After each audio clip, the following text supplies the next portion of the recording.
It's the Dep Lewis Show. The Dep Lewis Show. It's the Dep Lewis Show. It's the Dep Lewis Show. The Dep Lewis Show. It's the Dep Lewis Show. It's the Dep Lewis Show. The Dep Lewis Show. It's the Dep Lewis Show. Welcome to the Dep Lewis Show, episode 166. This is your host, Dep Lewis, and today is Sunday, February 8th, 2026.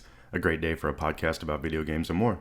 I hope you're doing great out there in the world, wherever and whenever you're listening to this. Thank you so much for being here. The first order of business is to ask you to follow Dep Lewis Show everywhere. Full episodes of Dep Lewis Show available anywhere you can find a podcast, so find the best place to subscribe and listen weekly. Places like Apple Podcasts, Spotify, Google, YouTube, Amazon Music, and more. YouTube is also a great place to watch me play some games live or check out the videos later.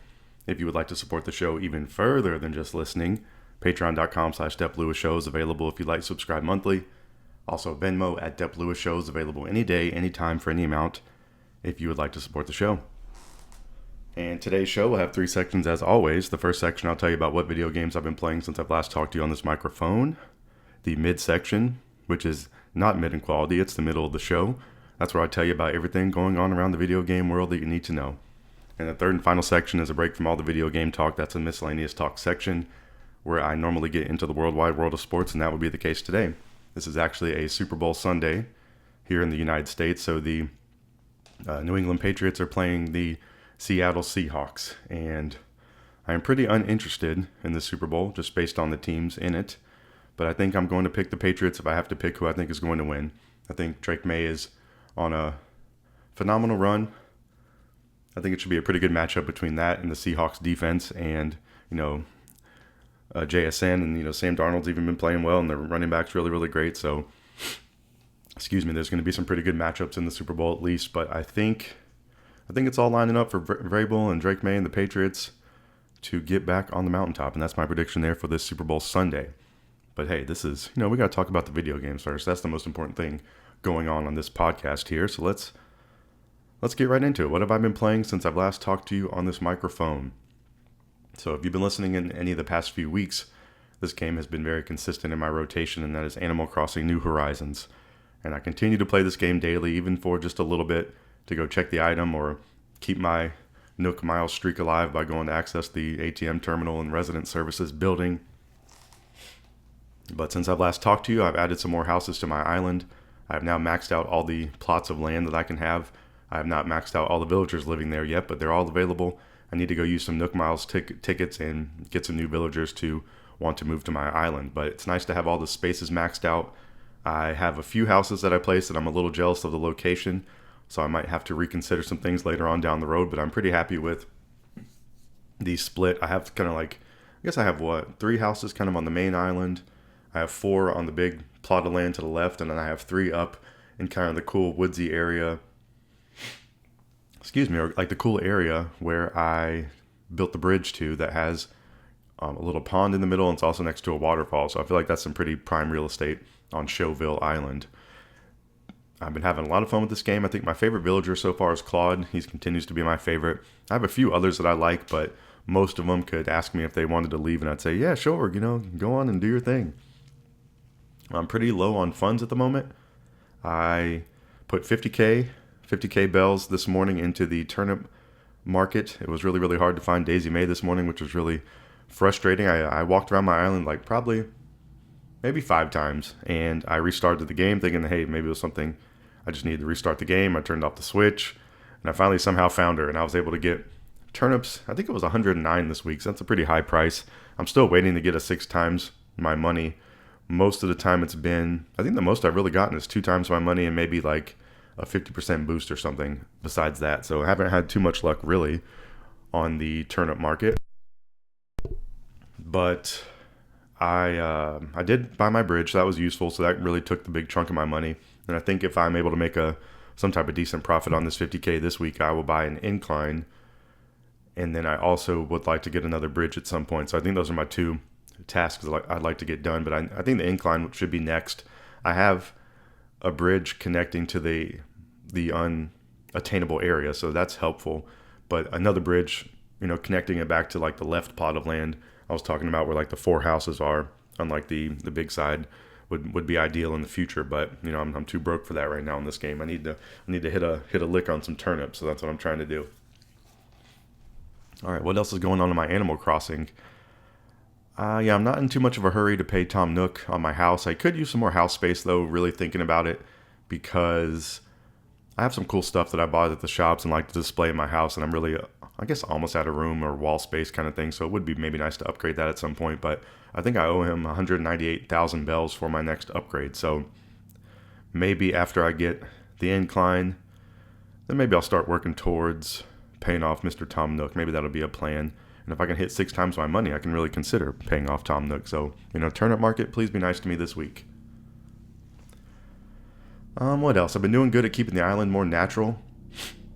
That was something I kind of intended to do on the second playthrough of Animal Crossing New Horizons, and I do think the naturalness of it is evolving and ever growing, and I have more trees on this island than I probably ever have before, and most of the island it's beginning to more and more look like forest all around, and I don't know if that's terribly bad, but that might have been part of the reason for not being able to see Daisy May, is because I have so many trees on this island. So that was kind of my first thought of, hey, maybe I do need a little more organization here. It will help my flow of progress in this game, and so I could see myself doing some organizing. Most of the time I've been playing this game recently, I've just been doing my daily tasks, but then every once in a while you'll like get a spark in your step in this game to do some reorganizing or some decorating or changing things up, and then you end up playing it for a couple hours in a day. But most of the time with this game, I feel like you're playing it for 20 minutes, maybe 30 minutes max, and moving on.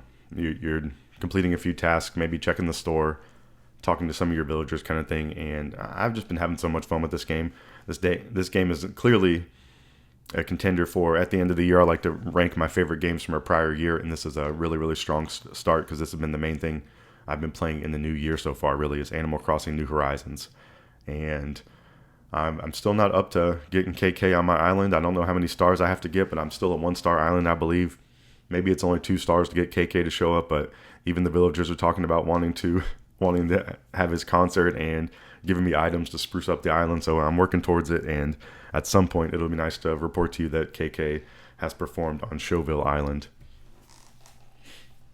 Alright, what else have I been playing this past week? I've also been playing some Pokemon Sword. I've been on a Pokemon kick. I am 3 gyms down in Pokemon Sword, and my strongest Pokemon is still my starter, so that's Drizzle. Drizzle is now evolved into Inteleon, and my other Pokemon I'm using Gyarados. I was using him in the last gym because it was a fire gym. One of my favorite Pokemon, Boltund. I have a Vileplume, and I have a Vulpix, I'm sorry. And those are kind of my backup Pokemon.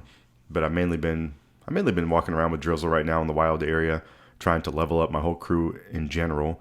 Some of the Pokemon I'm coming across are stronger, and I've been trying to catch some of them as well, so I'm taking kind of a break now between the third and fourth gym, trying to catch some Pokemon, explore the wild. I was doing some leveling. This has been really a fun game to play while listening to a podcast or kind of doing something else passively. It's been fun just to go through the battles and level up my Pokemon and make some progress. So I've been really enjoying this game.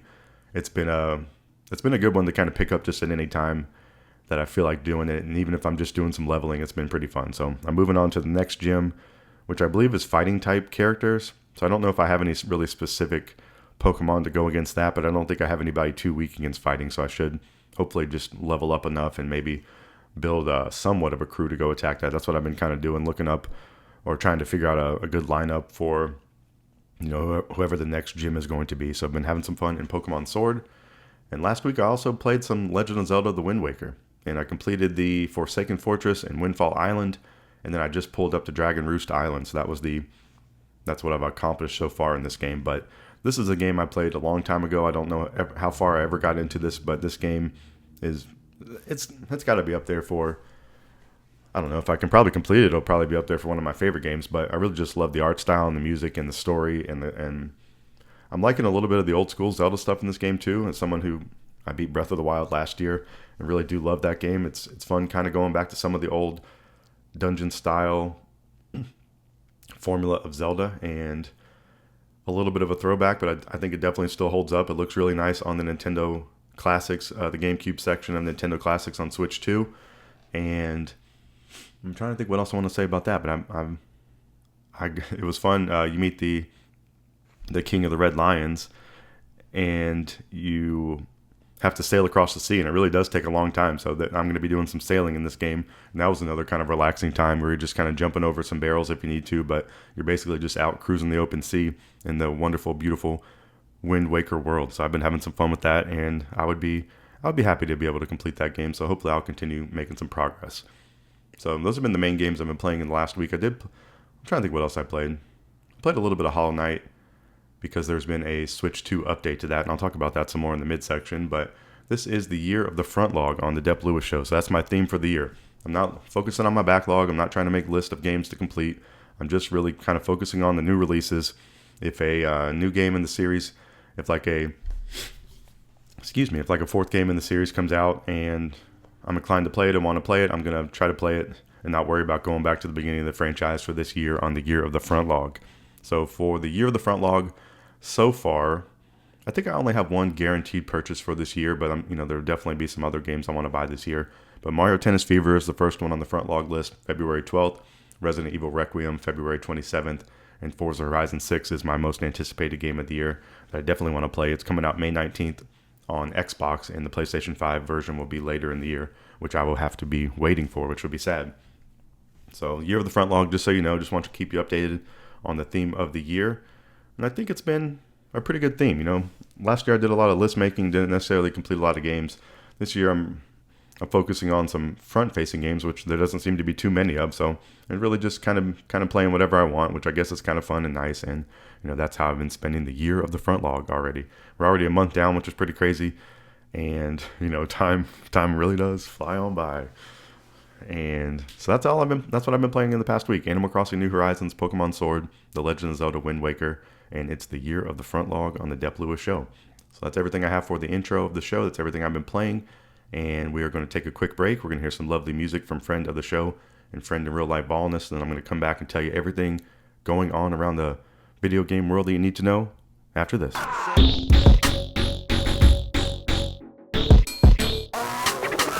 Welcome back to the midsection of Dep Lewis Show, episode 166. This is where I tell you about everything going on around the video game world that you need to know. And last week we were blessed with some information from Nintendo in the form of a Nintendo Direct partner showcase. So this one mainly focused on third-party games, or I guess solely focused on third-party games. It took place on February 5th. Roughly 30 minutes of info on Nintendo Switch 2 and Nintendo Switch games. With these, I'm going to give you the rundown on all the things that I think are the highlights, but there's definitely some other games shown in these. So if you have any interest, I would say please go watch these on YouTube. A lot of outlets do talkovers of these. I think I watched Giant Bomb do a talkover of this, so that's just an example of something good to watch and go support out there. But the Nintendo Direct Partner Showcase, I'm going to give you what I think are the highlights. And the biggest one for me was the announcement of Final Fantasy VII Rebirth. We already knew this was coming to Switch at some point, but we got the release date announcement, and it's not that far away. So this is coming to Nintendo Switch June 3rd, or it's coming to Nintendo Switch 2 June 3rd. It's going to be $49.99 US dollars, so $10 more than the first game in the trilogy on Switch that just released recently. This is the second game of the Final Fantasy VII Remake trilogy, and after escaping from the dystopian city of Midgar, Cloud and his friends set out on a journey across the planet. New adventures await in a vibrant and vast world. Sprint across grassy plains on a chocobo and explore expansive environments. So this game I played probably about 20 hours of on the PlayStation. I haven't really found myself to pick up Steam yet on this, but I could see myself wanting to play this on Switch, especially if it is running as good as the first game that got released. And I could even see myself wanting to play that first game again, playing it on Switch. I did complete that game, and I would like to complete these games at some point, and because I had a lot of fun with them, but I think I got a little bit too caught up in Rebirth's open world of, I'm not the biggest open world. I enjoyed the open world person. I enjoyed the first game in this trilogy being pretty linear for the most part with a little bit of open world sections, but most of the time I kind of knew where I was going. And this one, it kind of opens up. The open world's pretty big, pretty expansive. There's random stuff to do around it. Some of it's entertaining, and maybe I just need to kind of go back at it with the mindset I was talking about Pokemon earlier in the show, just kind of a little more of a relaxing thing in the open world, but just something that I noticed is a little bit different from the first game, and maybe I just didn't enjoy as much. But I really enjoy all these characters. I like the story setup. It's good enough. The combat's still fun, so there's definitely a lot I like about this game.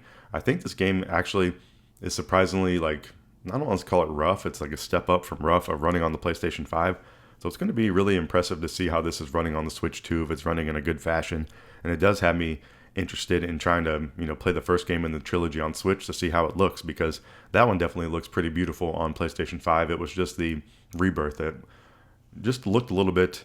I don't think you could really use it's one or the other. I think if you put it on quality mode, I think it looks the best, which, that kind of makes sense. But I generally like to play the games on performance mode, and I think performance mode really takes a drastic hit to the visuals in that game, where it makes me want to go quality. And I think I've maybe been leaning a little more quality since that game, of trying to solve that issue where maybe the frames aren't as important to me anymore. I don't know, but a little bit of my thoughts there on Final Fantasy VII Rebirth. But the cool announcement here from the Nintendo Direct Partner Showcase is this is coming to Switch 2 on June 3rd. So pretty cool release cadence for this series coming to Switch 2, and it's impressive that they are running well. So I think that's one of the most exciting things from this Direct. All right, something else, I mentioned this in the first section. Hollow Knight gets a free Switch 2 update that's available now. And I did play some of this. It got me to go get back into some Hollow Knight, and a game I've tried, on a few multiple platforms, made some progress to varying degrees. And there's definitely something there I like about this game, but there's definitely something maybe challenging or intimidating about it to me. But, I keep poking and prodding at it over time. I think this game came out in 2017. So, it's been 9 years or whatever now, me, flirting with this game or whatever. But there is a Switch 2 free update available now. If you own the game already, you can just update with the upgrade pack for free. If you want to buy the Switch 2 version outright, it's $15. So, an incredibly affordable, very high value price for a video game. So just very impressive there by Team Cherry. If you've never heard of Hollow Knight, it's a classically styled 2D action adventure across a vast interconnected world, exploring twisting caverns, ancient cities, and deadly waste, battle tainted creatures, and befriend bizarre bugs, and solve ancient mysteries at the kingdom's heart. And the art style of this game has really grown on me over time, and I'm definitely somewhat of a Hollow Knight fan and intend to play more of it, and you can too, in a really great fashion on Switch 2 right now. All right, the Super Bomberman collection was announced during the Nintendo Direct. It's a collection featuring 7 titles from the Bomberman series. It's available right now, which is cool. This is available on other platforms as well, but it's Switch 2 and 1, PlayStation 5, Xbox Series X and S, and Steam. The digital version released last week on February 5th, and the physical is coming in August 25th if you are interested in that. This one's developed by Red Art Games and is published by Konami. There was I was trying to remember back to what Bomberman game I played. There was definitely one I played when I was younger. Excuse me for the a little bit of a cold or something going. But I played one of them. I can't tell if it was the NES or the SNES version, and then I maybe played like a Game Boy version. But I definitely had a home console version of it, and I do think it was maybe the NES. So this is one of the earliest games I played that I can remember of playing, and had a lot of fun with this. And it would be cool to buy this collection at some point. So I didn't look up how much it cost actually, but I would imagine maybe it's like $29.99, maybe $39.99 at the most. But please don't quote me on that. But the Super Bomberman collection is available right now. All right, talking about the Nintendo Direct, they announced a new. I don't know if there's any games in this line of games yet available for Nintendo Switch 2. So they have announced something called the Console Archives, and I had to do a little bit of digging to figure out where this is and what it is. But the Console Archives is a title that they're giving some retro games that they're going to be putting on the eShop. And I don't know if people call it the eShop anymore, but you are able to buy these outright on the Nintendo Digital Store. So that's the case with these. I was thinking this was maybe somehow tied into Nintendo Switch Online or one of like the access points in that, but this is actually, you can just go buy these Console Archive games from the digital store. So that's pretty interesting and nice. Kind of a return a little bit. It does feel like the Wii eShop a little bit there, and I think that's nice. It'll be interesting to see what games they get put into this category. So Console Archives appear to be Switch 2 only, but available to purchase these games on the digital store. The Console Archives series is developed with the concept of faithfully reproducing masterpieces released on various home game consoles, allowing players to easily enjoy them on the latest hardware. The series is packed with convenient features including customizable button layouts and screen settings, as well as the ability to save and load at any point. Whether you played the game back in the day or experiencing them for the first time, please enjoy the masterpieces that shape the history of console gaming. So this does seem like they've added the features and from Nintendo Switch Online to these, so I think it's a pretty impressive thing. Not that the 2 games they've announced, I don't think I would immediately jump into, but I'd like to see what else they get added to these Console Archives. So the first 2 games they've announced, and if you look these up on the store, you got to type Console Archives first. So Console Archives Cool Borders is going to be $11.99 US dollars. and this game was released by the UEP Systems in 1996 for a 32-bit home console. It is a snowboarding game that used 3D graphics to capture the pure excitement of racing down snowy mountains at breakneck speeds. Experience the thrill of navigating cliffside courses, show off your skills with jumps and tricks, and master your own unique style through a variety of runs. So I did see some Winter Olympics stuff going on, so if you're really, really hyped up for that and you want to spend $12 on this classic game, you are able to do so right now on Nintendo Switch 2. The other game added to console archives is Console Archive Ninja Gaiden 2, The Dark Sword of Chaos. So a pretty incredible name there, very long, with the console archives in the title as well. This game is $7.99 US dollars, so we're seeing, a variety in prices on these console archives. It's not going to be a standard thing, which I guess, I don't know why I would think that, but Ninja Gaiden 2, The Dark Sword of Chaos was released by Tecmo in 1990 for an 8-bit home console. In this side-scrolling action game, the dragon ninja Ryu Hayabusa fights with his katana and ninjutsu to stop the resurrection of an evil god. The title gained worldwide popularity for the thrill of conquering demanding stages with ninja actions, combined with cinematic Tecmo theater cutscenes that look just like a movie. So very cool, and I'll be interested to see what else they do with the console archives in the future. So I'm still going down everything I thought was especially interesting from the Nintendo Direct Partner Showcase that took place last week. This is a game that I mentioned earlier in the show that Nintendo has been showing off a lot recently, so I don't know if people need to see any more of this, but they did show off some more Resident Evil 9. This game releases on February 27, 2026. It's going to be a full-price game, $69.99 US dollars. Experience the terrifying survival horror with FBI analyst Grace Ashcroft and dive into pulse-pounding action with legendary agent Leon S. Kennedy. Both of their journeys and unique gameplay styles intertwine into a heart-stopping, emotional experience that will chill you to your core. So I've definitely been getting more interested in these third-party games on Switch 2. It makes me consider wanting to buy a micro SD express card because a lot of these games are 80 gigs out of the gate, or 100 gigs. And I think it's impressive that the Switch 2 is running these games well. I think my thought on Resident Evil 9, I'm generally pretty scared of horror games, but something about being able to play this in handheld seems a little bit less scary, and I want to kind of hear the thoughts on this. This might be when I get caught up in the hype and want to play on release day, but I'm definitely interested in Resident Evil 9 releasing on February 27th. The only Resident Evil game I've ever completed is 5, so I have completed a game in that series. And so there's definitely something there I like. I played a good bit of 4. I played a little bit of the 2 remake, but that was pretty scary.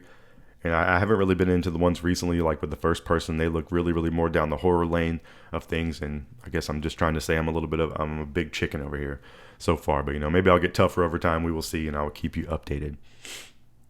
And some more third-party stuff they showed. These are all Bethesda announcements here at the end. So this was the closing block of the show.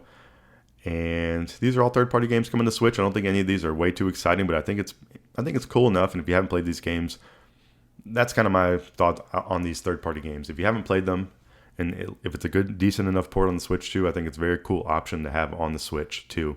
But Fallout 4, the Anniversary Edition, is coming to Switch 2 on February 24th. $59.99 US dollars, includes the base game and 6 official expansions. The original release of this game was November 2015. It feels like a lifetime ago. I remember buying this game, and it was very, very glitchy at the beginning. I think I got to a point in this game, multiple tens of hours in, where it was like a game-breaking glitch where you couldn't really progress the story anymore. I went back and played it after an update, but sometimes with these game launches, it really does benefit you to wait. And this was kind of an old case of this. This was a long time, a decade ago, but there's definitely, Fallout 3 is a game I've completed and really, really enjoyed. So Fallout 4 is something I could see myself going back to, trying to play some more of. And I think, just like with I keep saying the handheld thing, it's just a really big factor for me at this point. I think it's really, really cool and fun, and just a really, really nice option to have with your video game purchase. So Fallout 4 Anniversary Edition coming to Switch 2 on February 24th. Indiana Jones and the Great Circle. We know this game was coming already, but it now has a release date for Switch 2, May 12th. It's going to be $69.99 US dollars. Play as legendary archaeologists traveling the world, solving challenging puzzles, pulling off daring escapes, and experiencing unforgettable moments along the way. Take your adventure on the go in the real world as you explore the pyramids of Giza, the sunken temples of Sukhothai, and the frosty peaks of the Himalayas and beyond in the game. I did play this when it came out originally on Game Pass. I tried it out on there. I did enjoy it. It's maybe, I don't really have an affinity for Indiana Jones in any way, so it's not really checking that box for me. And it was maybe a little bit too exploratory and maybe like slow, and it feels a little bit museum-like. And I'm not really saying any of these things in a knock, but just maybe it's not my cup of tea. But I was definitely impressed by what I played of this game, and I could see how people really enjoy it. And I think it's cool coming to Switch 2, and I'll be interested to see what people say with any of these third-party games of how well it's running on the Switch 2.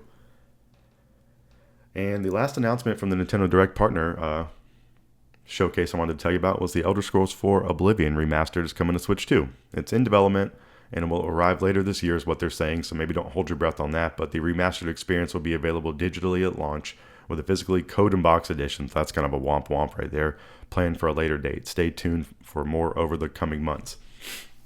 I was thinking about this. I don't think I would ever...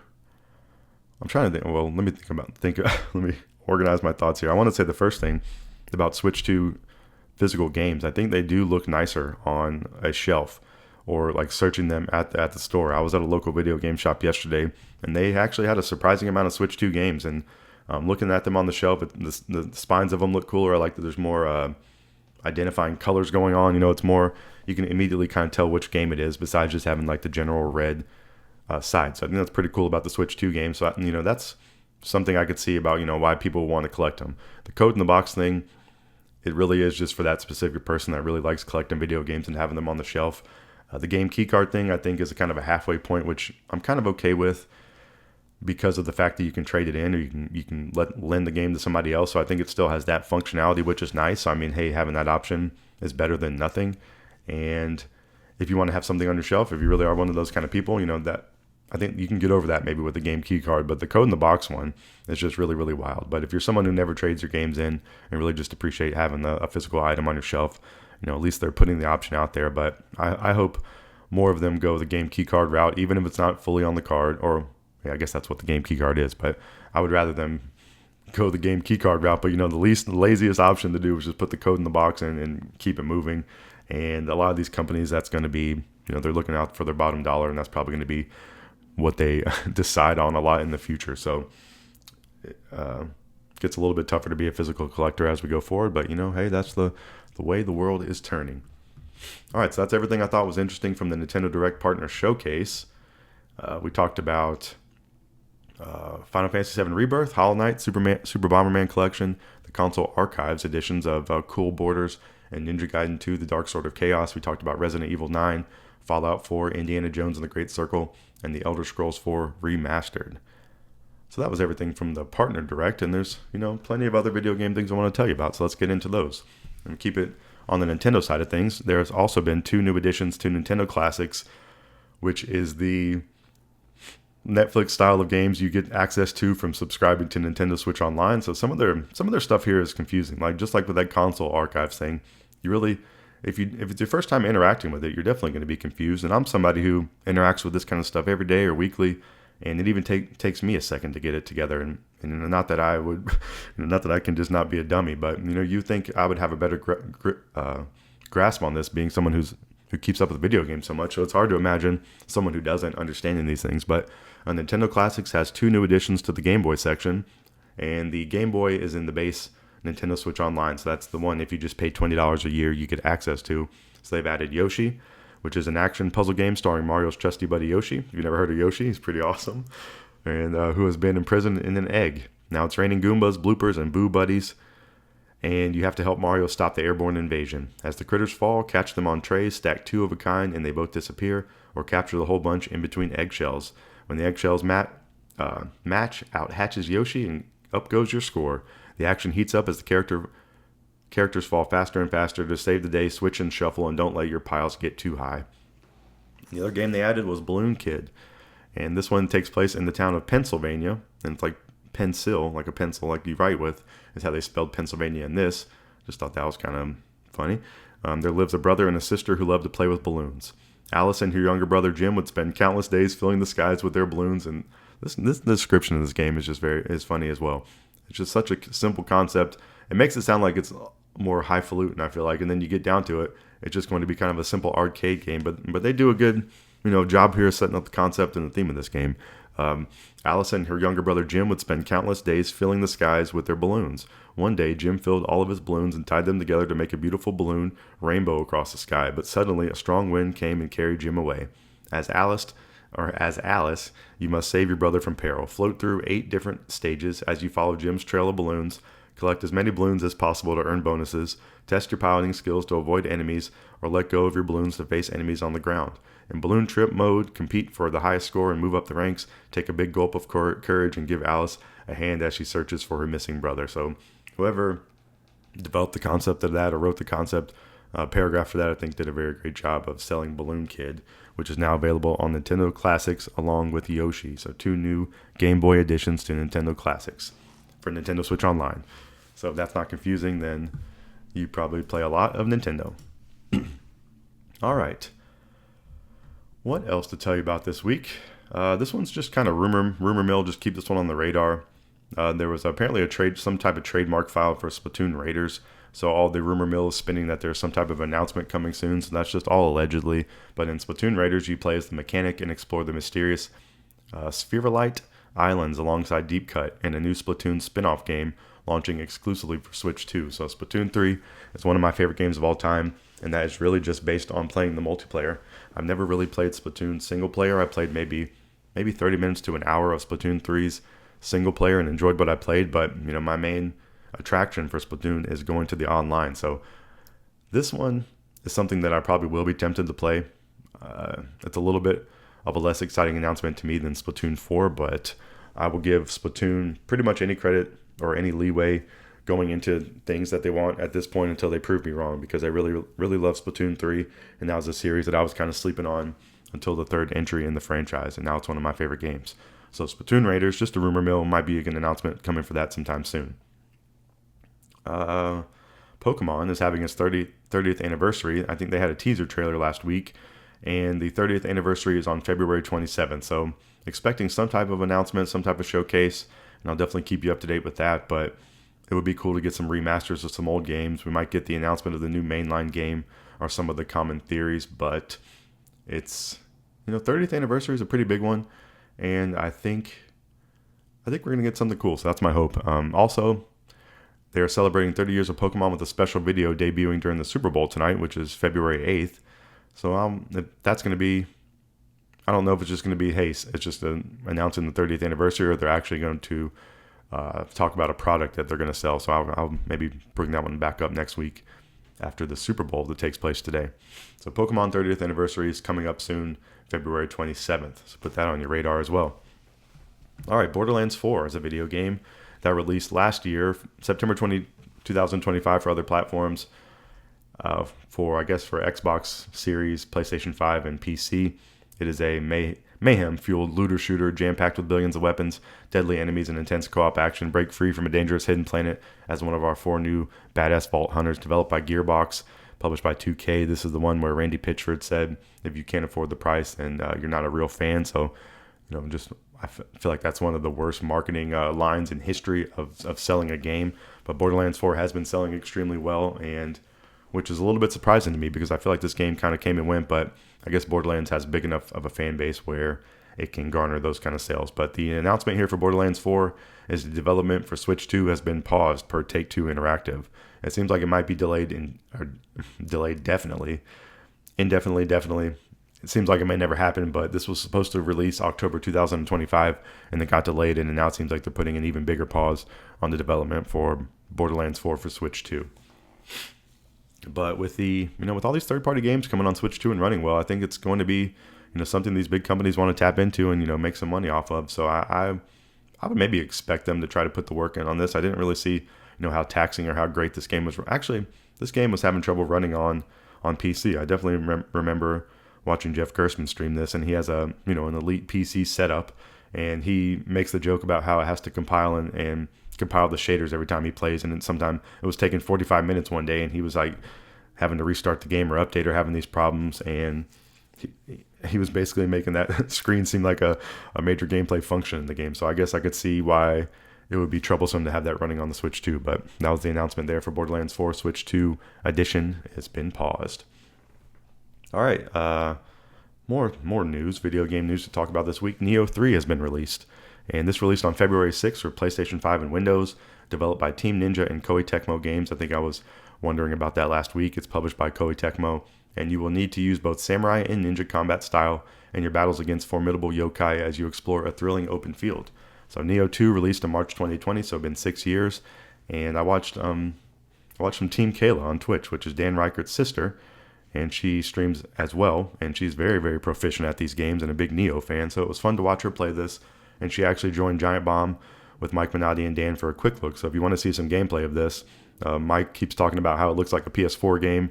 He's saying that kind of in a derogatory way, but he's also, he's giving the game some love in there as well. And I think their quick look sold this game pretty well. Has me interested in it in some form or fashion.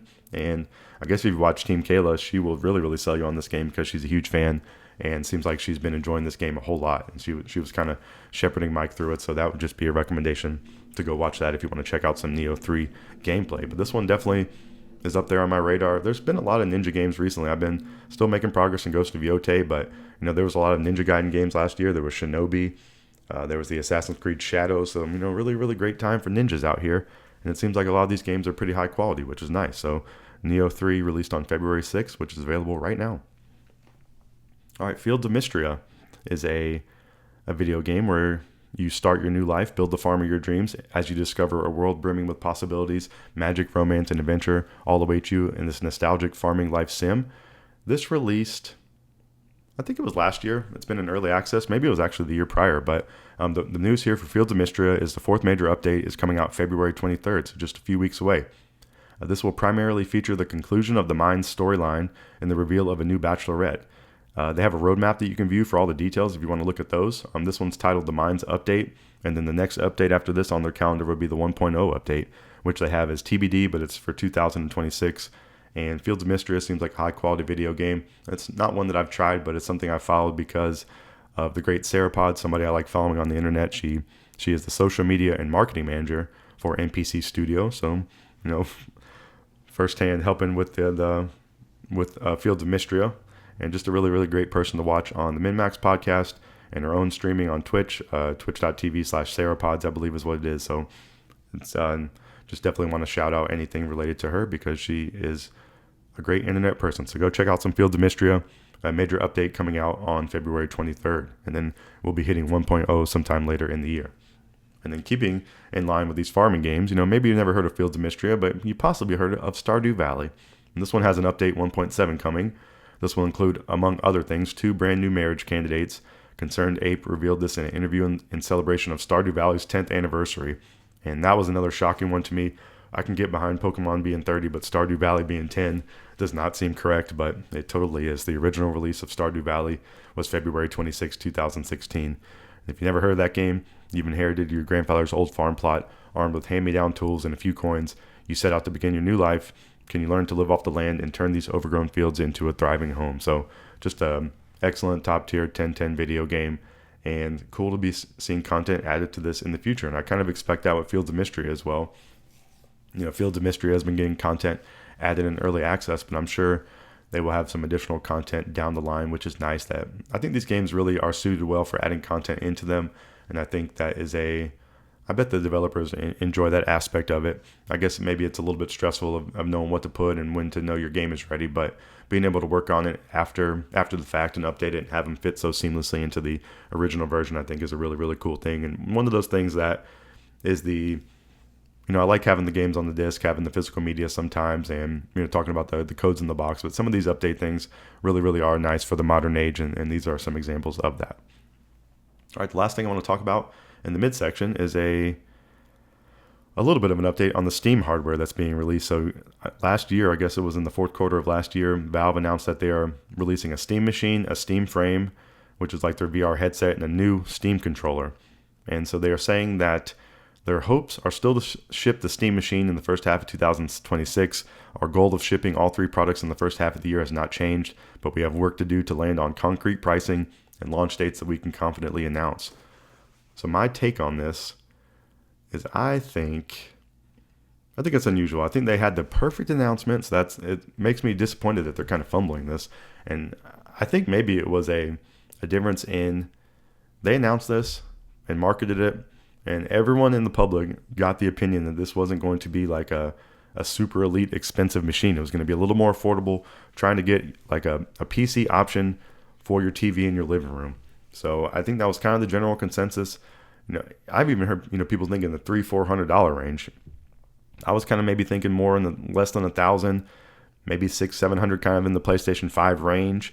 But it seems like after that initial announcement, any kind of interview they had talking price was like, oh, we'll get back to you on a later date. They even had that one interview where the guy said like all the faces in the room from Valve visibly changed when he said, hey, is this going to be priced like a PlayStation 5? And they're like pretty much saying like, hell no, it's not going to be priced like that. So I think that's kind of a worry. And then there's a little bit of a fumble going on here with the Steam hardware. I don't know. I think it's just pretty wild to see. And, that's just a little bit of speculation on my part. But they're saying this is still coming in the first half of 2026. It's already February. I know they can probably announce this and have it shipped in about a month, but I think they are messing some things up and maybe losing some interest with the delay in this. Is just my thoughts on that on the Steam hardware. And that's the final thing I got for you for the midsection of the show this week. So that wraps up all the video game news I have for you. We talked about the Nintendo Direct Partner Showcase, including games like Final Fantasy VII Rebirth, Hollow Knight, the Super Bomberman Collection, the console archives, which are cool borders, Ninja Gaiden 2, The Dark Sword of Chaos, Resident Evil 9, Fallout 4 Anniversary Edition, Indiana Jones and the Great Circle, and the Elder Scrolls 4 Oblivion Remastered. We talked about the 2 additions to Nintendo Classics, Yoshi and Balloon Kid. We talked about Splatoon Raiders, the Pokemon 30th Anniversary, Borderlands 4, Nioh 3, Field to Mistria, Stardew Valley, and a Steam hardware update. So those are all the video game news and information I wanted to bring to you this week. But there's still one final section of the show to go, the miscellaneous talk section, a break from all the video game talk. It's usually pretty short and sweet. I like to get into the worldwide world of sports and tell you what's going on with all my favorite teams. And even if you don't like sports, you can come along for the emotional ride that, being a fan of some teams does. And, hopefully, like some of my friends, you'll find my fandom funny and you can make fun of me or whatever, or you can be happy when my team does well. So please come back for the final section of Dep Lewis Show 166 after this.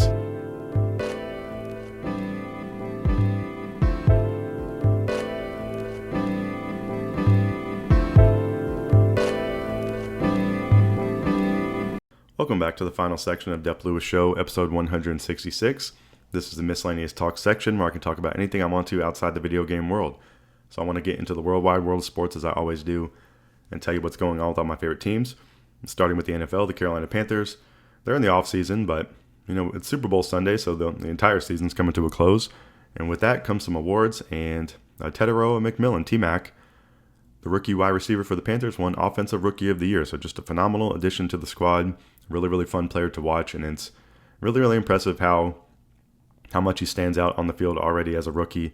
And hopefully he will have a long, healthy career with the Carolina Panthers and get a lot of wins for them. Another player for the Panthers who contributed to a lot of wins is going to the Pro Bowl. Elected to the Pro Football Hall of Fame class for 2026 is Luke Kuechly, just a top elite, wonderful linebacker.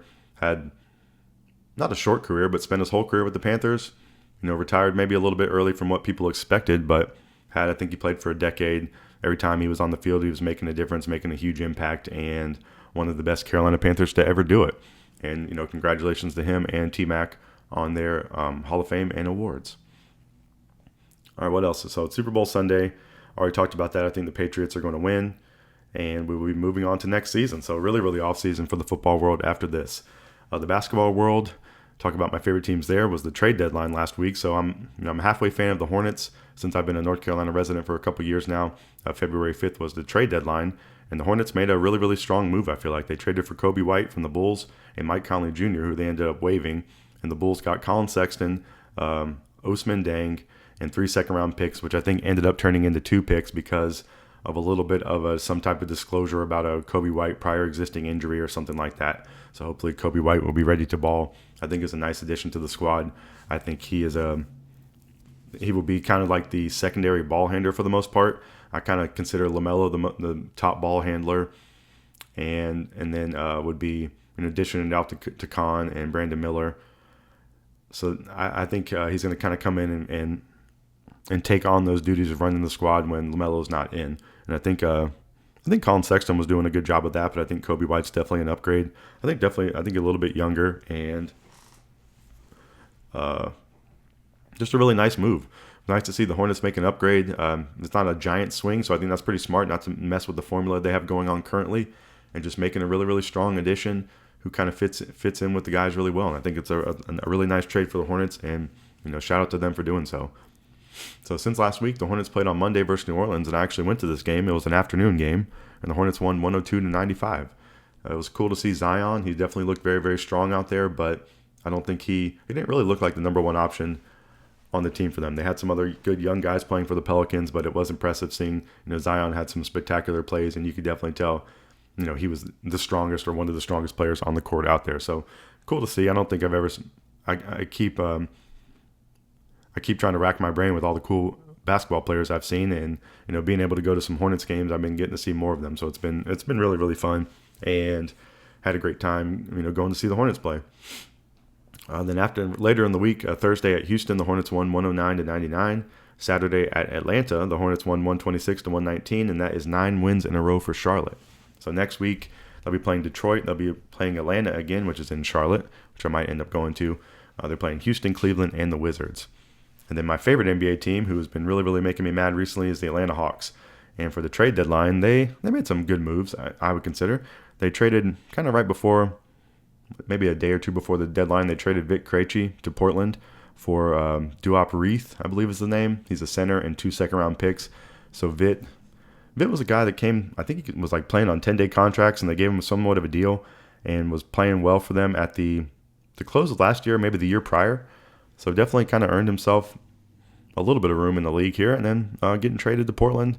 I guess they'll probably get a little more playing time over there, and Hawks trying to gather some second-round picks, which is probably smart. And then the other move the Hawks made, which I'm really a fan of, is they traded Porzingis. So the Porzingis experiment lasted half a season.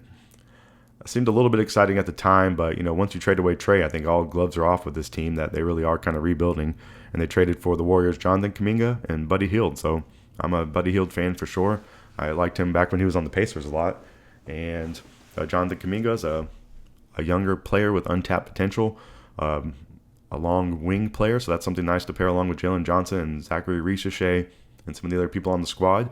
So the Hawks are definitely kind of rich in wings, but they've been rich in wings for a long time and haven't been able to figure it out. So I don't really have too much confidence in the coaching staff or the people constructing the roster for the Hawks right now to know what they're doing. They really are just throwing darts at the wall, and they've been doing it for a long time. So I think this is clearing up some mistakes they made, but you're really just compiling corrections on top of mistakes on top of corrections on top of mistakes, blah, blah, blah, for the Hawks for a very, very long time. So it definitely has me a little bit down on the Hawks, and especially trading away Trae Young still has me a little bit sick to my stomach. But so that's been the trade news for the Hawks in the past week. The Hawks played Tuesday at Miami. The Hawks won 127-115. Thursday versus Utah, the Hawks won 121-119. It seems like Utah is tanking, and people are pointing that out. And I think some of these tank jobs are pretty preposterous and pretty bad for the league. Saturday versus Charlotte, the Hawks lost 119-126.